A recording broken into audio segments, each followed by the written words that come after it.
नमस्कार शेतकरी मित्रांनो, आपण नेहमीच नवीन अपडेट घेऊन येत असतो। तर आज आपण जाणून घेऊ लाडकी बहीण योजना काय आहे, त्याबद्दल कलेक्टर साहेब काय सांगतात ते सविस्तर आपण जाणून घेऊ, माहिती करून घेऊ। धन्यवाद।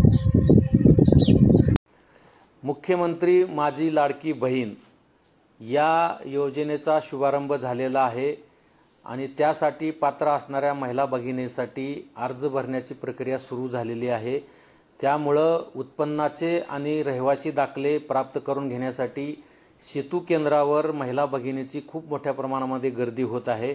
माझी आपणा सर्व माता भगिनींना विनंती आहे की आपण कुठल्याही सेतू केंद्रावर किंवा तहसील कार्यालयामध्ये जाण्याची आवश्यकता नाही। आता उत्पन्नाचा दाखला आणि रहिवासी दाखला सुद्धा काढण्याची आपल्याला आवश्यकता नाही।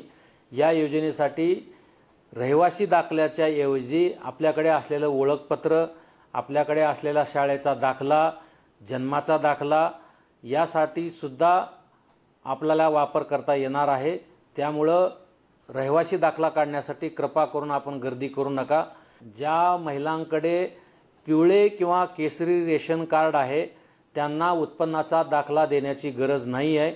समस्त महिलांना विनंती आहे की आपापल्या गावामध्ये तलाठी, ग्रामसेवक, अंगणवाडी ताई, अंगणवाडी मदतनीस यांच्या माध्यमातून आपला अर्ज स्वीकारला जाणार आहे। पहिल्या टप्प्यामध्ये 15 तारखेपर्यंतच अर्ज भरून घेतले जाणार आहेत अशी पूर्वी माहिती देण्यात आलेली होती।